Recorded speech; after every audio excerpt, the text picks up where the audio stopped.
जय गुरुदेव। अगाध संशयाम्बोधि समुतरनतारणिम् वन्दे विचित्र्यर्थपदां चित्रां तां गुरुभारतीम् सदा सदा अनुग्रह निग्रह गृहीतमुनि विग्रहो भगवान् सर्वासामुपनिषदा दुर्वासा जयति दैसिकः प्रथमः त्र्यम्बकाभिहित संतति ताम्रपर्णी सन्मौक्तिक प्रकर कांति विशेष भाजः पूर्वे जयन्ति गुरुवो गुरु शास्त्र सिंधु कल्लोल केली कलनामल कर्णधाराः जयति गुरुरेक एव श्रीकण्ठो भुवि प्रथितः तत्परमूर्तिर्भगवान् महेश्वरो भूतिराजश्च श्री सोमानंदबोध श्रीमत उत्पल विनिहश्रिताः जयन्ति संविदा मोद संदर्वा दिक्प्रसर्पिणः तद आस्वाद भरावेश ब्रह्महितां मति षट्पदीम् गुरुर्लक्ष्मण गुप्तस्य नाद सम्मोहिनीं नुमः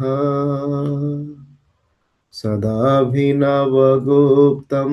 यत्पुराणं च प्रसीदमता हृदयं तत्परो उल्लासयः स्वयम् आस्फुरजे अनुत्तरम् अभिनवरूपा शक्तिः तद्गुप्तो यो महेश्वरो देवः तद उभयामलरूपम् अभिनवगुप्तं शिवं वन्दे यः पूर्णानन्द विश्रान्त सर्वशास्त्रार्थपारगः श्रीक्षेमराजः सोदृश्या दृष्टं मे गुरुरुतमः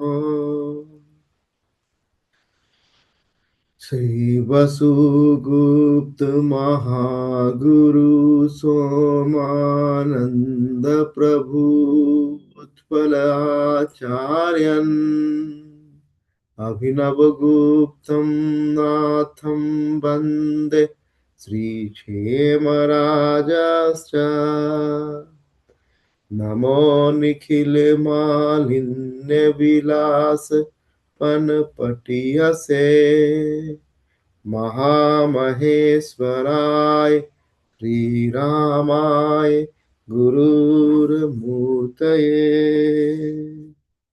जय गुरुदेव। नमः कारुण्यदेहाय वीराय शुभदन्तिने भक्तिगम्याय भक्तानां दुःखहर्त्रे ते नमस्तुते ते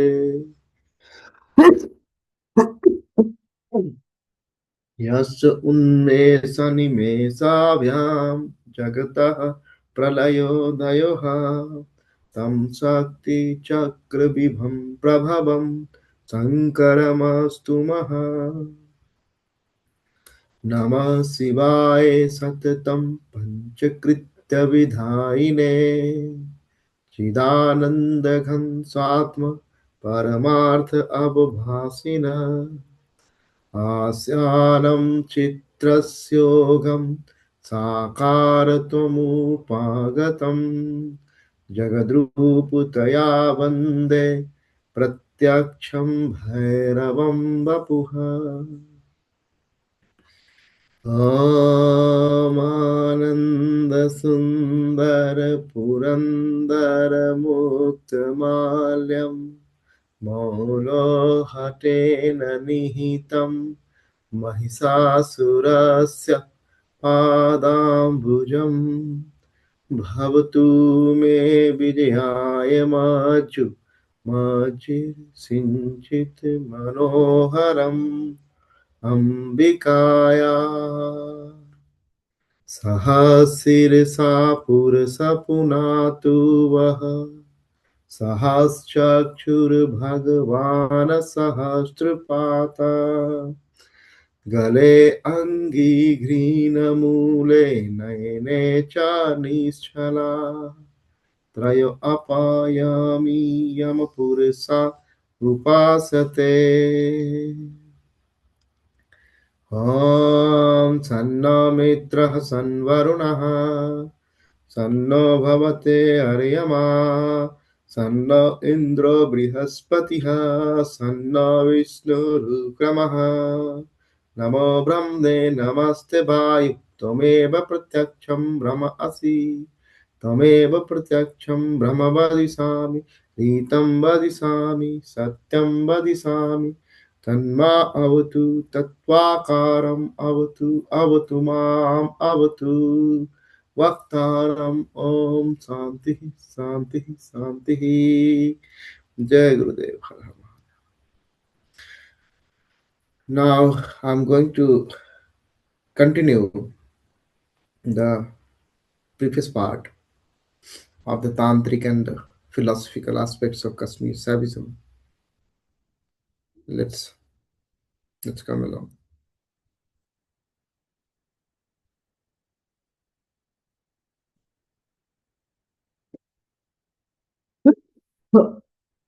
Today we'll start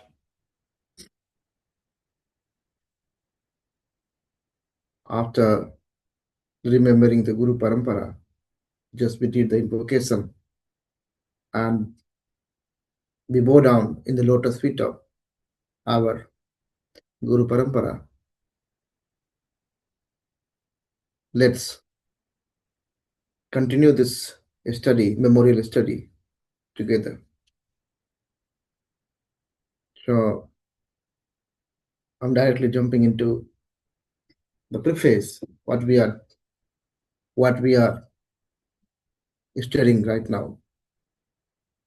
So the nature of Saiva canon, this slide, nature of Saiva canon. So up to at this stage, what we have discussed earlier, Saivism is no longer merely a religious current. Not only a religious current till now, it is now claims a scriptural authority. That's why we are talking about here. We are talking like a Saiva canon. And the authority is grounded in the concept of revelation. This is not incidental, it is essential for the systemization. So let's start with the Agam, transmitted revelation, Agam. You know, the word Agam, as Preface is saying, it's coming from Agachati iti Agamaha. Agachati iti Agamaha.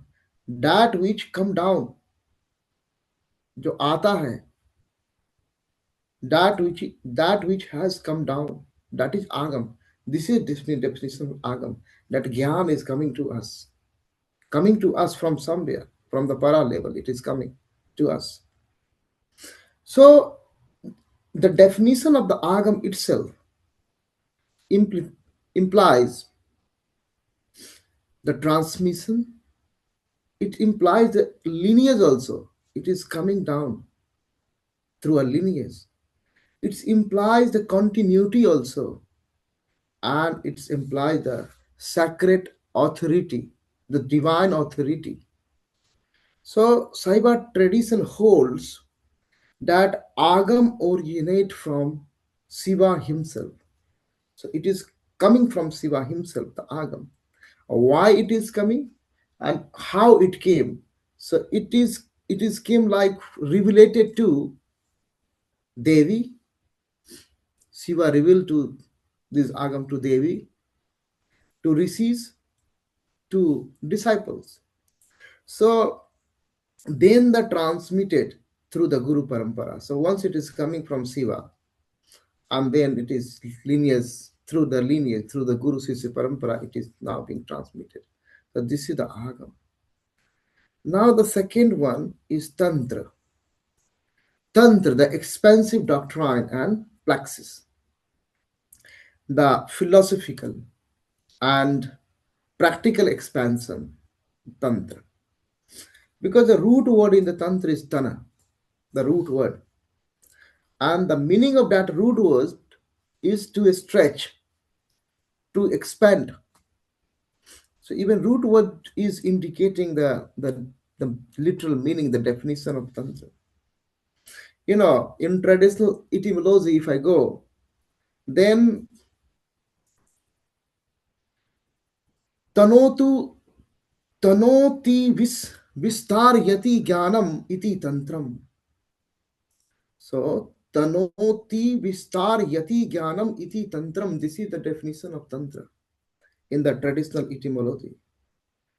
So here the two functions Tantra is serving through the definition itself. It is ritual, the technical part, and second part is metaphysical, the doctrinal part. So two parts, technical part, the ritualistic part, and then the doctrinal part, the metaphysical part. So in Shaivism, Tantra becomes complete philosophical framework. So it's a complete philosophical framework. It's not merely the ritual manuals. It's not like the ritual manuals. It is cosmology, it is ontology, it is psychology, and it is soteriology. That is the Tantra. So we need to look at Tantra through this angle. Now the Aparusya Parampara, that's very important to discuss here if we are discussing the nature of Saiva canon. Aparusya Parampara, non-human origin. So now the theology is starting. Because Saiva canon is considered aparusya. Aparusya means not authored by humans. It is not written by, it is not revealed by humans, but it is coming down from Shiva himself, the divine origin, aparusya. This parallels Vedic self understanding, because Vedas are also aparusya. That is also descended from the para. So, if a scripture reveals ultimate reality, try to understand the logic. If a scripture reveals ultimate reality, its source must be transcendent, because the ultimate reality that resides beyond the this human.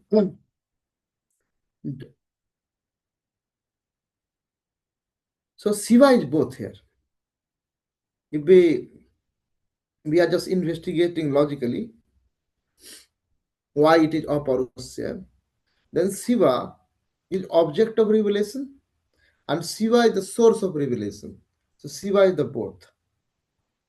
So here the important theological principle, divine speech, sub is internal. So you know how it is being revealed from para, then descending down to pasyanti, then madhyama to bakari, it is coming. So it resides at the para level. That's why it's a aparusya. So this is the claim aparusya. So historically, from the historical perspective, Saiva canon emerged post-Christian era. 4th century, a lot of that started. But doctrinally, it claims timeless origin. So historically, it is like a post-Christian era, but doctrinally, we know it's like it is claiming it's a timeless origin, and this is no contradiction. It reflects theological structure. Revelation is non-temporal. Even textual form appears in history. So we can say here the Saiva canon presents itself not a philosophical speculation but a divine disclosure. And this legitimizes the doctrinal authority of Parousia. Canon as system builder. Once canon is established, metaphysical system can be grounded. Without a scriptural authority, doctrine lacks religious legitimacy.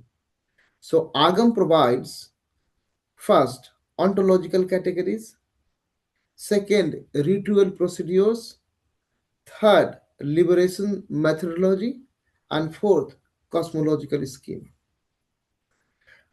Later philosophers are coming in our parampara like Utpal Dev, Avinavagupta, and they interpret and refine these facts so beautifully, so intelligently. So these things, these things happen. So now, any you are okay with this or with this in the last one? That's the important one. So you're okay with that one, or you have any questions? No, no, it's okay. Or let's go back there. Yes, Mm. yes.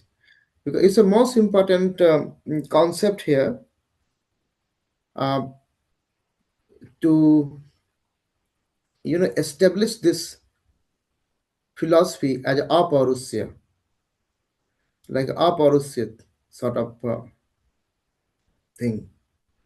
The origin is divine, so it's a divine origin. Although historically we are saying it's a starting all starting this scriptural thing in this post-Christian era, even like 4th century maybe. But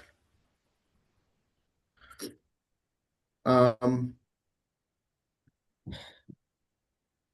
but historically it is post-Christian era.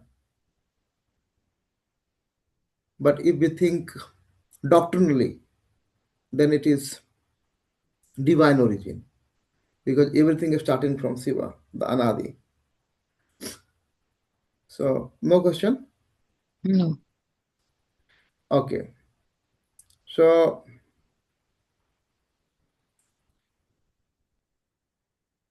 I'm just staying in that slide only because we need to just breeze that one to the Kasmir Shavism. So Kasmir Shavism does not invent Agam. Agamas are not invention of Kashmir Sufism. It is Kashmir Sufism. What Kashmir Sufism is doing? Kashmir Sufism philosophically interprets Agamas.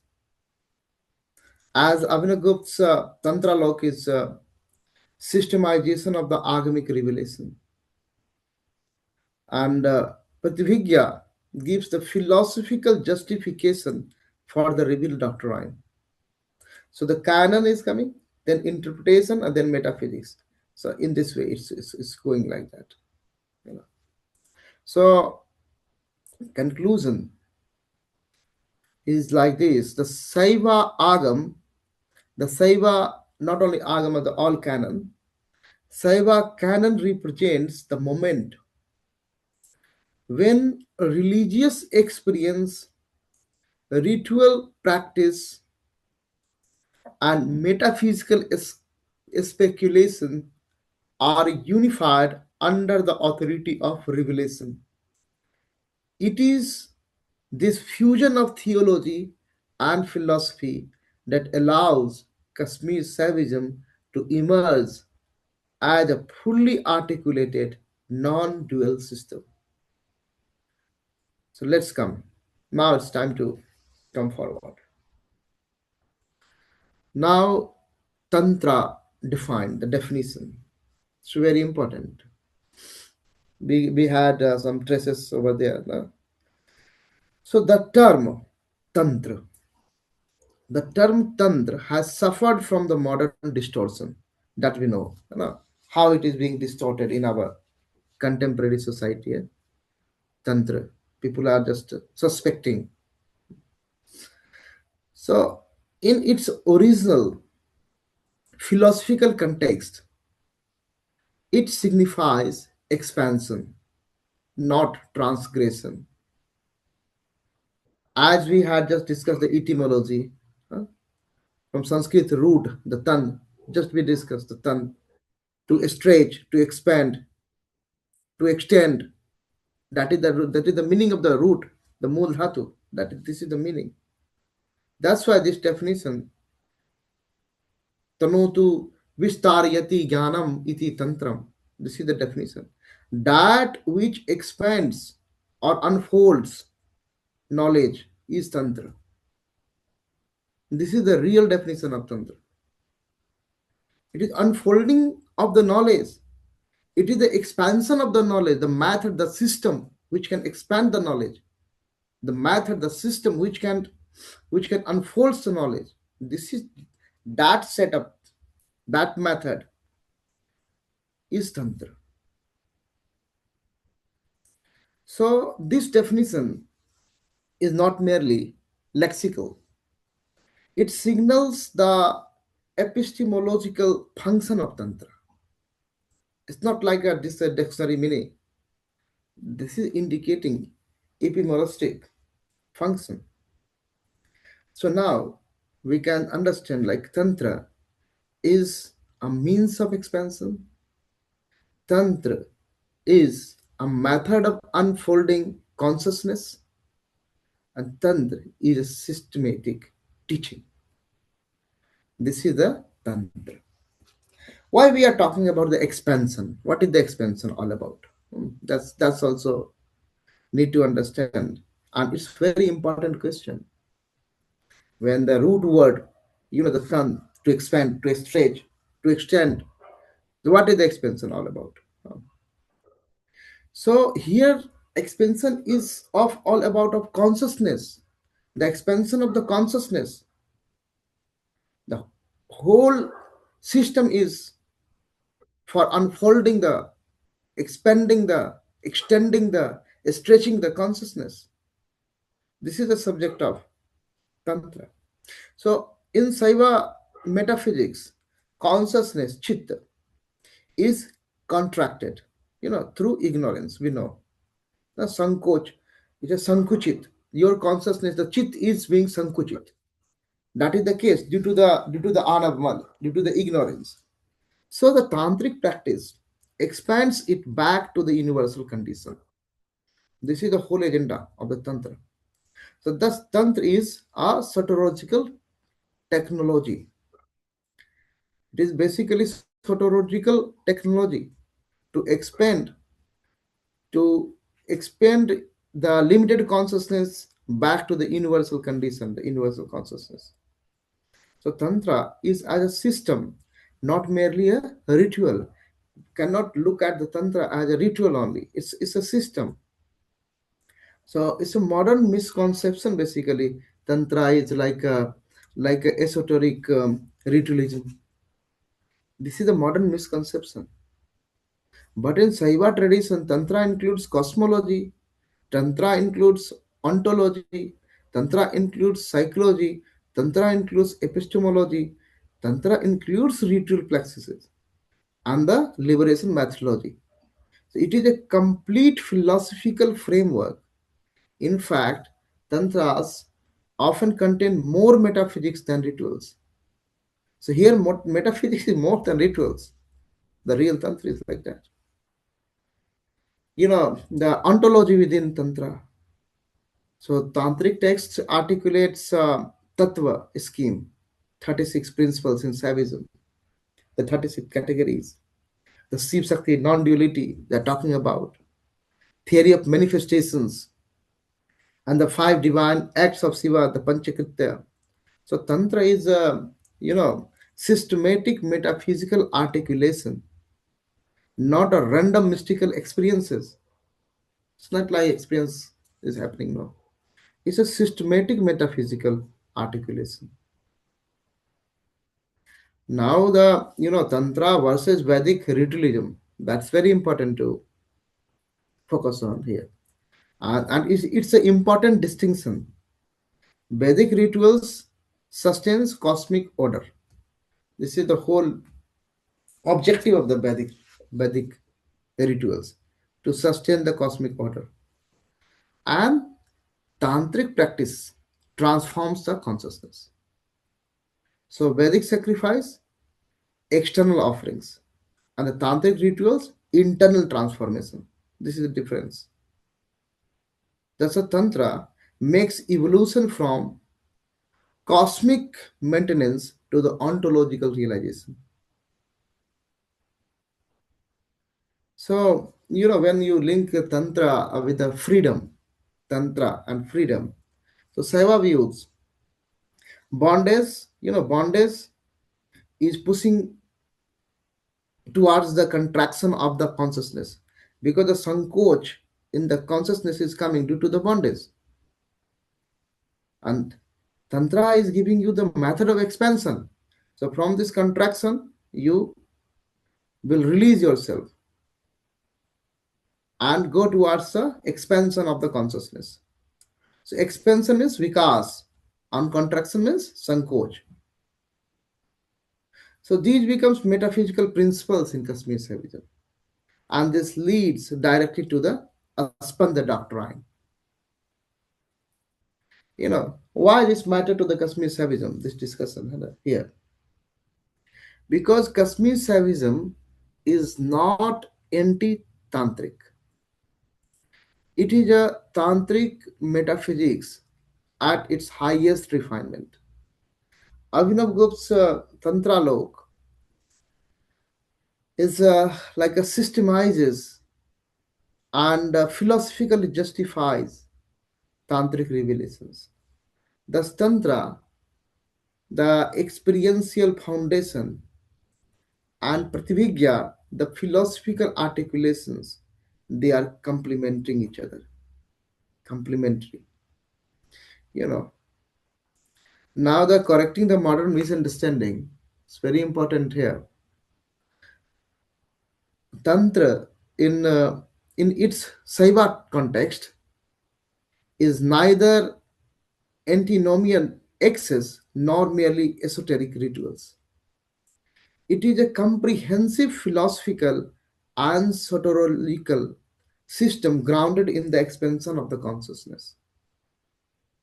Thus, this reframes the term academically. The misunderstanding, like it's esoteric rituals, not like that. It's full of philosophy, full of metaphysics. So here, I can say, if the Upanishads internalized the altar into the self, Tantra universalized that insight into a systematic science of consciousness, systematic, systematic science of consciousness. So it's very important and very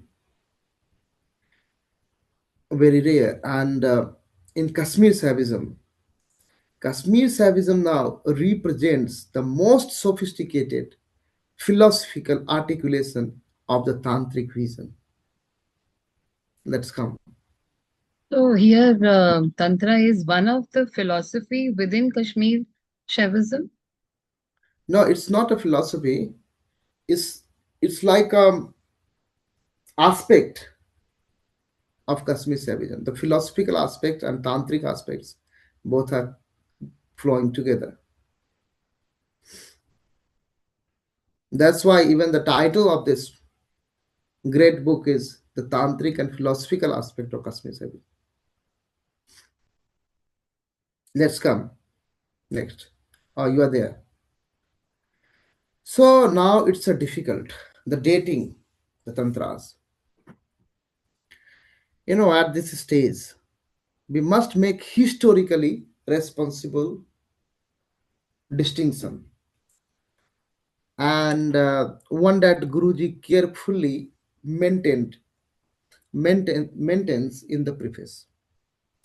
And there is a difference between the antiquity of the ideas and the dating of the texts. This is the difference. This is the difference. And confusing these leads to either mythologizing or reductionism. So let's start with the 4th to 8th century, crystallization. Most extant Saiva tantric texts, you know, some of them like Mrigendra Tantra or Malani Vijaya or Swachchanda Tantra or Netra Tantra, are generally dated between 4th to 8th centuries, though may be slightly earlier or later. So this period corresponds with the Gupta era. The Gupta era, the golden time in the Indian history. Gupta era intellectual expansion and the Buddhist Brahmanical philosophical debate. That was very important for Kashmir Savagism for the evolution, and the rise of systematic scholarism. So Savagism matures textually during this period. That is the maturity period of the Savagism. This 4th century to 8th century. You know. So no pre-Christian canonical Saiva texts. Guruji explicitly, notes there is no historical evidence of fully formed tantric texts before the early centuries. It is significant. It means Saivism as a metaphysical system is historically emergent, not primordial in the textual forms. However, it does not mean the ideas are new. So ideas are, but the systematic textual scripting, that is, if we are looking at historically, then we found like it's the 4th century onwards. So the conceptual antiquity versus the textual formation. This is the key philosophical distinction. And the conceptual antiquity is like Rudra worship in Veda. So we are going in the Vedas. We found Rudra is one of the most important gods. In Yajurved, the Rudrashtradhya is the part of the Yajurved. And the esoteric imaginary we found there. Proto-Savagism symbolism. In earlier class, we gone through that one, the Proto-Savagism symbolism. The early Saiva devotion. So these are the conceptual antiquity. And the textual formation, the codified agmas, structured tattva schemes, the fully articulated Shiv Shakti ontology. This is the textual formation. Thus, the idea may be ancient. The idea of this Shaivism is that may be ancient, but the systemization is later. That can be a conclusion. So, the Tantra represents doctrinal crystallization, not conceptual invention. This distinction protects both historical integrity and traditional continuity. So, the theological self understanding from inside the tradition, Tantra are aparusya. We have just discussed. That is aparusya, non human origin, eternal revelation. And from historical scholarship, Tantra emerged within time. So these are not mutually exclusive if properly understood. Theological claims refer to source of knowledge, and historical dating refers to textual redecation. And Guruji maintains this subtle balance. That balance, if you go through the preface, that is maintained over there. So the intellectual context of crystallization. Why 4th century to 8th centuries? Why this is? So because this is when Buddhist epistemology is sophisticated and Sankhya ontology is systematized. Vedanta begins formal consolidation,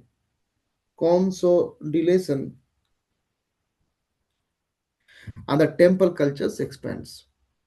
So Saivism responds to all of this, and it becomes textually precise, philosophically rigorous, and doctrinally organized.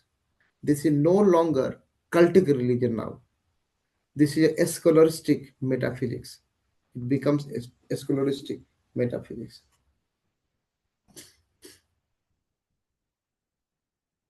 In the latter, chapters, it is being expanded how this development happened, and the reference is coming from the Nilmata Puran also. There is all everywhere water and water in Kashmir. Then Kashyap is doing the tapa. So that evolution, and then Buddhist influence is coming. Asoka influences the induced the Buddhism in the valley of Kashmir. So Buddhism and Saivism living together there, no problem. When Kanishk is coming, and in the era of Kanishk, the dominance of Buddhism is increasing, and then Saivism responded. So that as we go along, we will go through those developments. That's a very beautiful, very important to understand. So, like a Kashmir as culmination, Kashmir Saivism, by the time we reach Utpal Dev. So Utpal Dev, 10th century. Utpal Dev, 10th century. You know, in Ispad, in Sivdrishti, Somananda, in the last chapter, he claims he was the 20th guru in the lineage. And when he claimed that is around the 9th century, so dating back, and then 15, the from Durvasa to the Manas Putras, and then historians then they are thinking like it's a 4th century. That's all this crystallization has started. Something happened. So a lot of research already done, and a lot of research are required still. So Utpal Deva, 10th century, Abhinav Gupta 10th to 11th century, you know. So this period, Somananda and then his student Utpal Dev, then Abhinav Gupta, you know.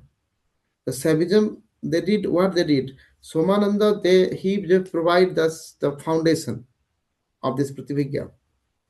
And even his book, the Ispar Prativigya, the name of this philosophy is coming from named on his book itself. Ispar Prativigya. So this Prativigya, this philosophy is called Prativigya. And his student Utpal Dev, and then his student Abhinav Gupta. They did refinement, excellent work, and then Savagism is fully systematized. And now the textual crystallization gone towards philosophical refinement. And in the preface, you know, this subtly traced this arc. You know. So to date, the Tantra historically is not diminish them. It is to recognize the extraordinary intellectual labor through which Savagism evolved from symbolic devotion into one of the most sophisticated metaphysical systems in Indian philosophy. Let's come. So when we talk about dating, is it similar to the dating, like when you correlate the text with the particular century? Historians make use of the information available in the text as well as carbon dating techniques, etc. So here, do similar kind of techniques are also used? Carbon dating techniques cannot be used here. It's Here related. the yeah Hmm. here the the sequence of the events. These techniques historians are using because they want to map the date of the text. So like Swakshan Tantra or Netra Tantra or Prigen Tantra. So they are just try to make out like a sequence of the event through the references, and they believe they feel it's like a 4 centuries development, and they believe that this is their anuman. It may be later, it may be earlier, but they are fixing this is the date because historically we need to understand the date of the text. So we got the traces in the Mohenjo-daro of the proto-Siva and all, but that is we cannot claim as is. We have already discussed, but doctrinally there is a continuity because it's a aparusya. But historically, you also find the dates because if doctrinal concept is not being supported by the historical facts, then mythology will come up. A lot of stories will come up. So these are the things. Any other questions? So next slide, please. Now it's a very important one at this stage. Savagism has crystallized into multiple doctrinal streams, and these are not sectarian deviation. That's very important. This is all Shiva is holding everything. So it's not like a sectarian divide. you know these are the doctrinal streams, we can say. Uh, because the structured philosophical responses to the same theological core, the ultimacy of Shiva. The diversity is the internal evolution. So here the ultimacy of the Shiva, supremacy of the Shiva, that is intact. Shiva is the subject only for any of the school. But we got a couple of schools, and four are major. The first one is Pasupat. Pasupat is the early esoteric Saivism, one of the earliest organized Saiva sect. We got a temple in Kathmandu, Pasupati temple, very famous. So likely active around 2nd century BC, or maybe earlier than second century. You know, the one of the oldest Saiva school. The characteristics, of the Pasupatas are esoteric orientation and emphasis on proximity to Lord Shiva and ritualized practices, liberation as nearness to Shiva. Just want to reach to Shiva. This is the goal. Philosophically, it's a dualistic tendency. So it's not a non-dual, it's a dualistic tendency. The soul remains distinct from Shiva, and it significance is it represents early systematic Shiva identity. That's the most important because this is the early systematic Shiva school. Next one is Saiv Siddhant. Saiv Siddhant, dualist, realist theology. You know, strongly developed in South India, basically. Basically in Tamil region, Tamil Des, Tamil Nadu, this region, Saiv Siddhant.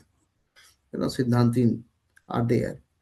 And it's earlier than Kasmir Savagism presence. It's also one of the older.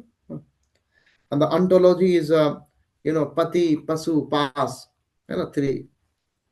Pati, Pasu, Pas. Pasu, we are the Pasus. Pati, Siva is the Pasi, and Pas is the Sansar. The world is the Pas. So it's a realist pluralism. God, soul, world, all real and distinct. So it's a realist, so all real. It's saying Pati, Pas, and Pasu, all real and all distinct. So pluralism is also coming. There is no singularity. It's a pluralism. And soteriology is involved here. The liberation through grace. So they believe in the Shakti path, liberation through grace, and removal of three malas. They believe in the mal theory also. So philosophically closer to the theistic dualism, you know, but they are dualist.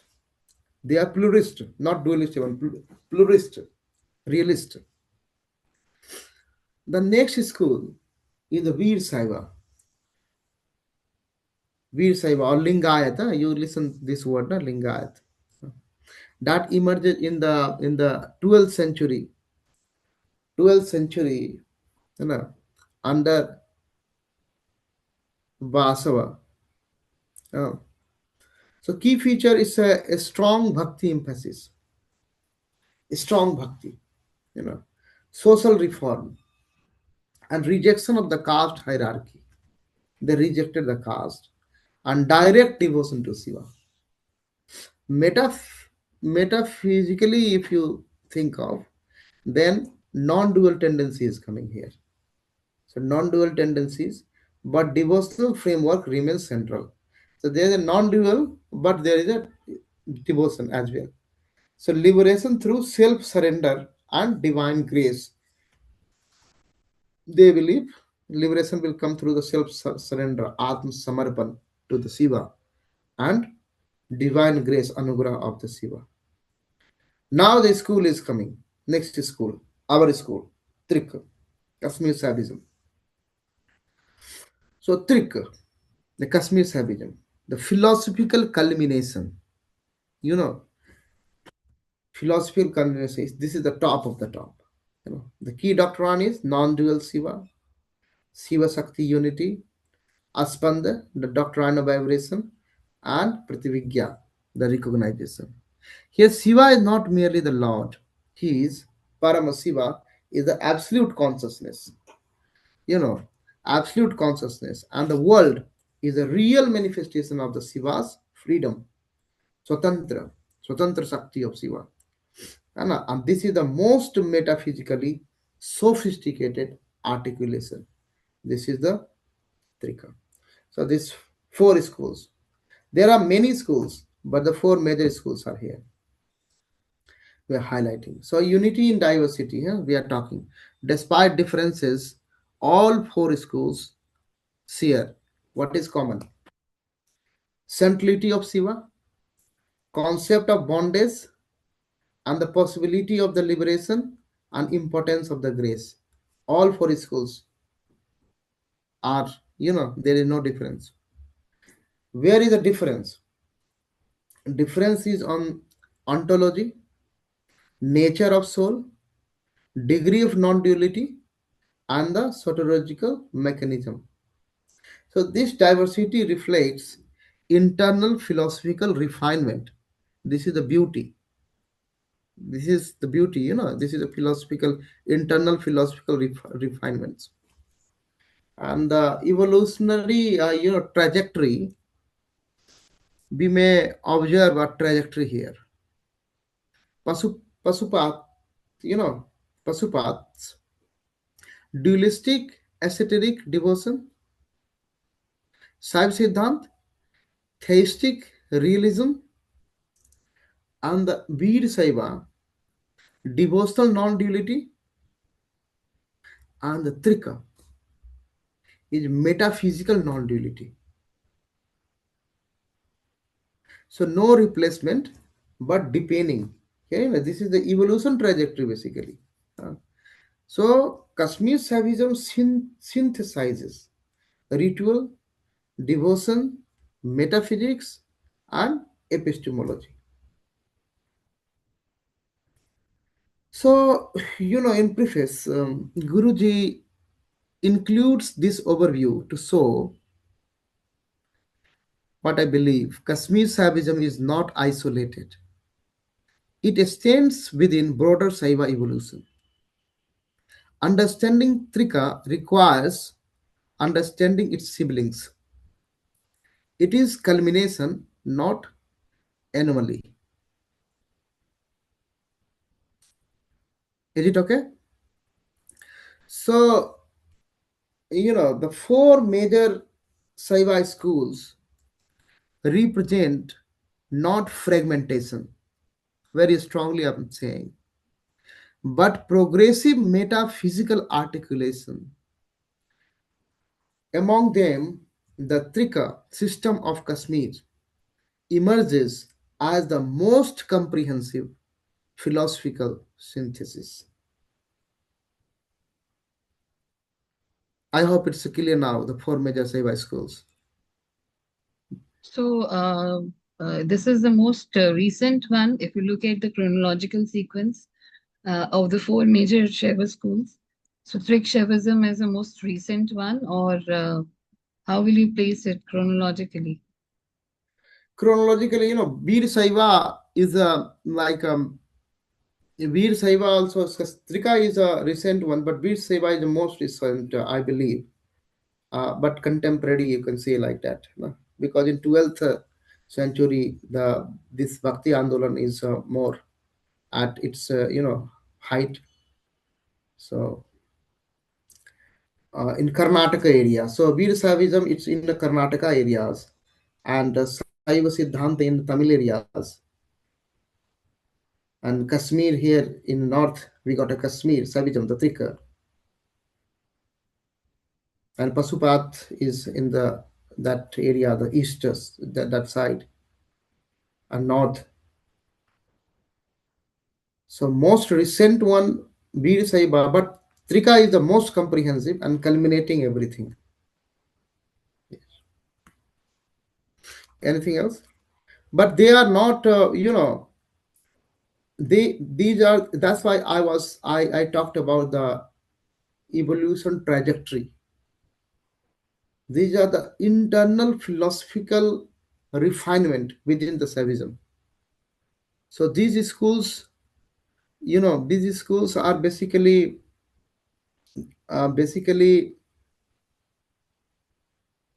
the refinement of the thoughts, not opposing each other, no? Supporting each other.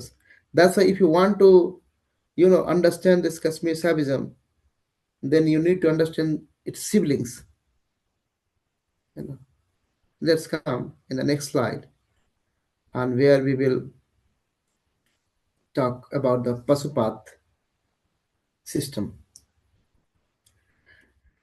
So the Pasupat system, Pasupat system. Pasupat system represents one of the earliest organized Saiva sects. It is the first clear doctrinal articulation of Saivism as a structured theological system. It predates Shaiv Siddhanta, Kasmir Saivism, the Trika Saivism, and Veer Saivism. That is the oldest one, 2nd century BC, maybe. Likely to be emerged in 2nd century BC, or maybe before 2nd century BC. Primary text, primary text, that is the Pasupat Sutra. You know, so Pasupat Sutra, that is attributed to the Lakules tradition, and this is important. Saivism at this stage is still strongly aesthetic and renunciatory. It is not yet refined metaphysics of the Kashmir. So if you study that one, so you will not get that much of philosophy over there, like Trika, like philosophy, metaphysics in the Trika Saivism. So you will find the esoteric orientation. So Pasupats practiced severe austerities, ritualized behavior, unconventional conducts, temple centered worship. So asceticism were central there, in Pasupat system. Liberation was achieved through detachment, through ritual discipline, and through grace of Lord Shiva. So this reflects a strong Shramanic influence.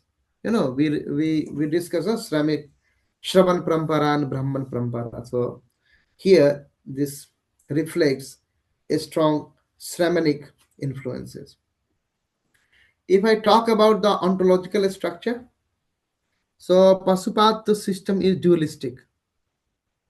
It maintains clear distinction between the Pasu, the individual self, us, and the Pati, the master, the Lord Shiva. You know, so there are two. So the soul does not become identical with the Shiva. You cannot be Shiva. Rather, it attains proximity. You can go close to Shiva. Here in this system. And the liberation is Samujya, nearness. Shiv Samujya, close to the Shiva. Not ontological identity to become the Swarup, that is Shivoham. No, here no Shivoham. Yes, Shiv Samujya. And this is the theologically theistic. Now, the nature of bondage in this system. Bondage arises from ignorance and karmic limitations.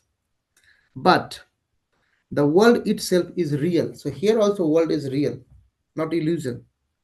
This realism distinguishes Pasupata system from the Buddhist momentariness. Because for Buddhism, nothing is there permanent. Everything is changing, temporary. Now the soteriology, the liberation as nearness. So liberation is nearness to the Shiva. So the goal is not I am Shiva, Aham Shiva, Shiva Aham. This is not the goal here. Rather, I dwell near to Shiva. You know, close, most close, very close to Shiva. So the remains distinction between Shiva and the Pasu and Pati. That will be always there. So it is important. Later non-dual Saivism will radicalize this. So the non-dualism school of Saivism, they are coming from, they are influenced with this system. And the transitional importance. Why Pasupat important here? Why we are discussing now? 2nd century BC, dualistic system. But we are discussing here because it shows Saivism begins in a dualistic ascetic devotion. How it is started, history. You need to understand the history for the complete understanding. And only later does it develops non-dual metaphysics. So this is a start. This is our beginning. Thus, the Trika system is not original Shaivism. It is refined Shaivism. It shows evolution. So here we can see the evolution. Okay. Now compare. I can do the I can propose I can show the comparison. Pasupatas, they are dualistic. Trika, non-dual. Pasupatas, nearness to Shiva. Their goal is nearness to Shiva. Trika, identity with the Shiva. Pasupatas, ascetic discipline. Here, recognition doctrine, Prativigya Shastra. Pasupatas, theistic emphasis. Here, emphasis on the ontological monoism. So this contrast will impress anyone who wants to understand the distinction between two systems. Now, the Pasupata system preserves the devotional and ascetic core of Saivism. Devotional and ascetic core of Saivism, if you want to have Pasupata system. While the latter system, particularly the Trika, reinterpret the devotion metaphysically. Here more philosophy is there. So reinterpret the devotion metaphysically. This shows continuity and transformation. So I can conclude here. This slide I'm concluding, not taking much time on Pasupata system. The Pasupata Pasupata tradition stands as the foundational theological articulation of Shaivism, from which latter schools would progressively deepens the metaphysical understanding of Shiva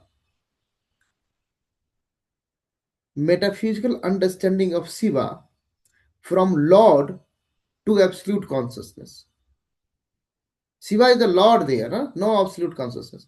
But in Trika, in philosophically he is a absolute consciousness. So this understanding, and we can draw here.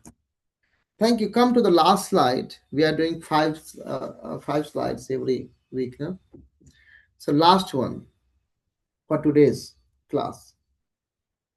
Let's come. Shiv Siddhant. Shiv Siddhant framework. This is the another school, Shiv Siddhant. In Tamil base, there, in Tamil Nadu. So Shiv Siddhant. Shiv Siddhant represents the most structured and theologically mature dualistic articulation within the Saiva tradition. The only thing is it's a dualistic, but it is one of the most matured and most structured articulation, the Saiva Siddhant. So, if Pasupatas is early ascetic devotion, then Saiva Siddhant is systematic theological realism. Here the foundation is also the triad. Triad is the foundation. Pati, Pasu, Pas. This is the foundation. Pati, Lord Shiva. Pasu, individual soul. And Pas is the bondage. Here in this system, all three are real. They are also believing all three are real. And it is crucial. Unlike Advaita, Advaita is saying the world is illusion. But here no. Unlike Buddhism, Buddhism is saying there is enduring self, nothing, so everything is momentary, no permanence. Unlike even Trika, Trika is saying soul does not become identical. Soul does not become identical with the Shiva.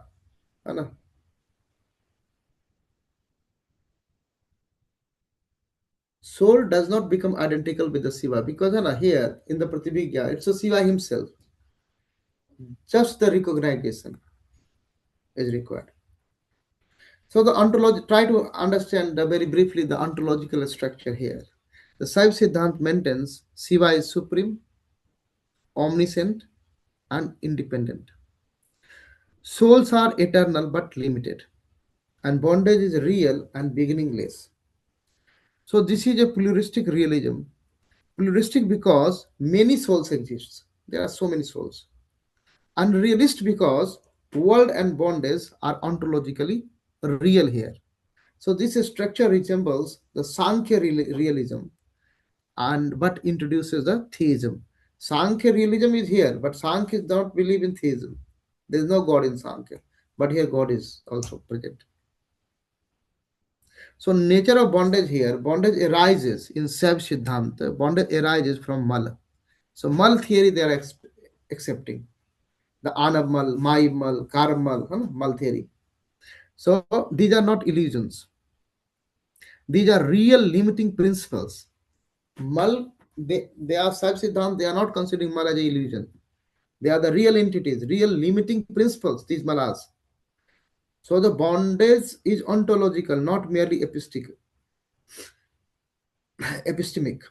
So this is major difference between Kasmir Savagism. Here the grace-centered soteriology. Liberation requires Saiva grace, Anugrah, Shaktipat. Here in Saiv Siddhant. No amount of human effort alone suffices. Whatever tapasya anybody will do, but without Saiva grace, without Shaktipat, no liberation will happen. So so any soul cannot self-liberate. There is no self-liberation here in Sab Siddhant. So divine intervention is necessary here in the life for liberation. So this preserves the theistic hierarchy.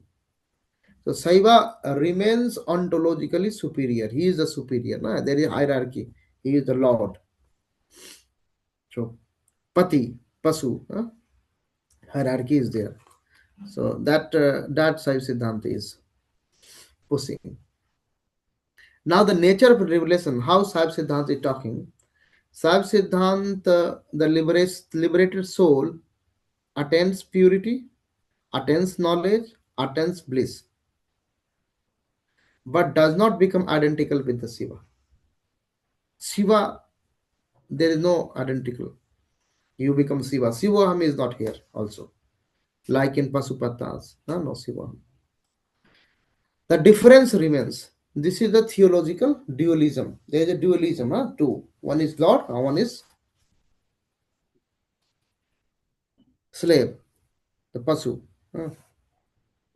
So philosophical significance, why we are discussing this? Because Kashmir Savagism later reinterprets the Pasu, Pati and Pas triad non-duality. The Kashmir Savagism also discussing this. So in Trika, Pati alone truly exists. Pasu is a contracted Pati. So here Pasu is in Kashmir Savagism is a limited Shiva and Pati is a universal Shiva. And when limitation removed, then this Pasu become Pati. Here. And Pas is a self-imposed limitation. The Kanchukas, no? Through the concealing power of Shiva, himself limiting. Thus, the Saiva Siddhant provides conceptual scaffolding that Trika transforms radically. Isn't it? Right? But here also there are some overlapping thoughts, like it's a grace-centered soteriology. So to some extent, this is similar thing in Sikh Shaivism also. Trickshavism is a refinement of the those schools, no? Refine the metaphysical thoughts from Pasupatas, from Sab Siddhant also. So that's why we are saying it's like a culmination of thoughts, refinements of the thought. There is no contradictions. There are no separate schools for contradicting each other.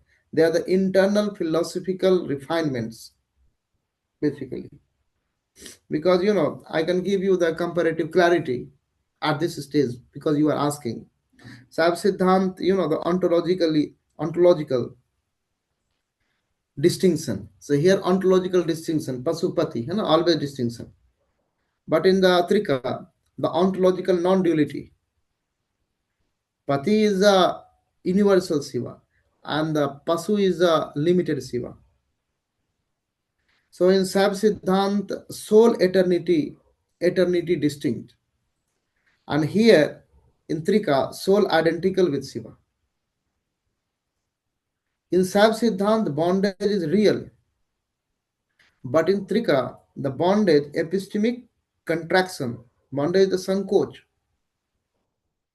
In Sab Siddhant, grace is necessary. And in Trika, recognition is necessary.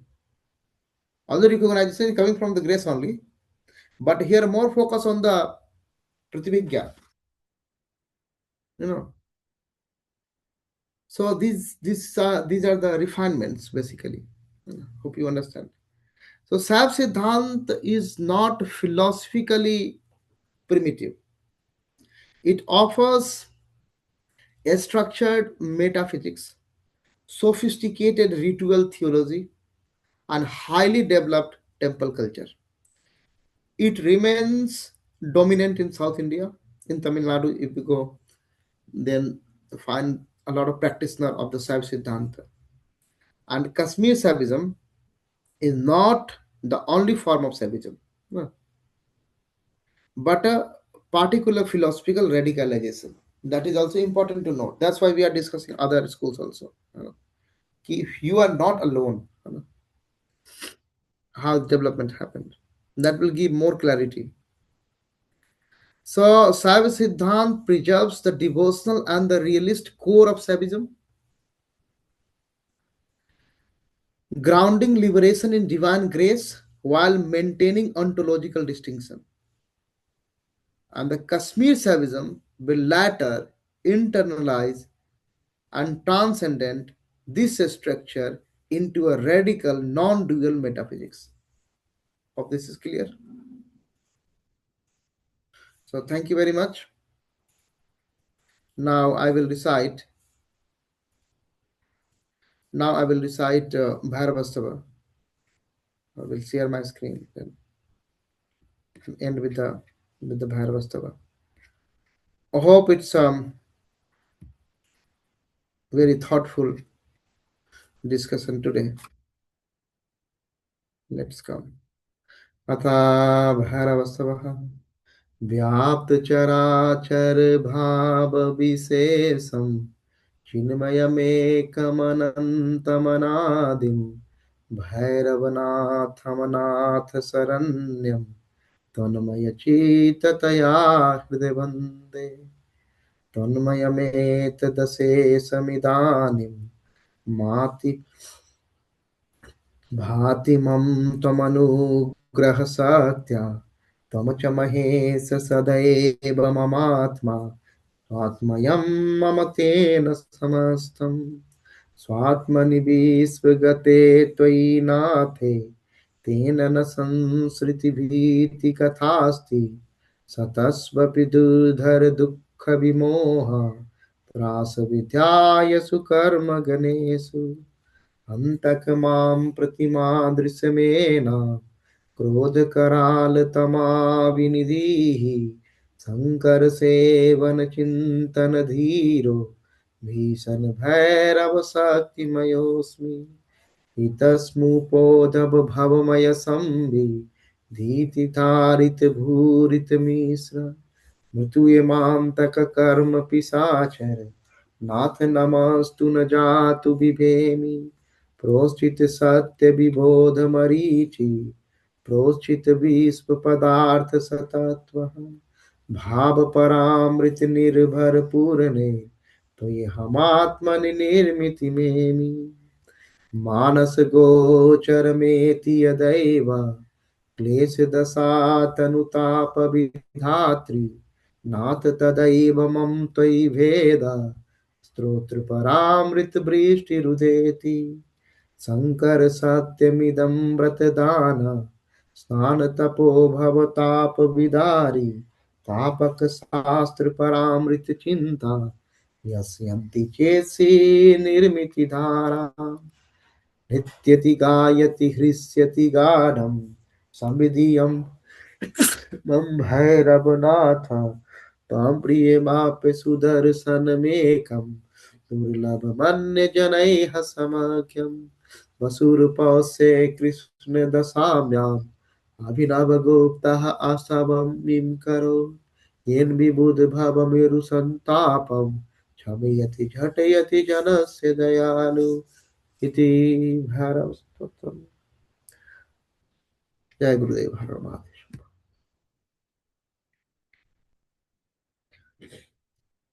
Now I'm closing the meeting.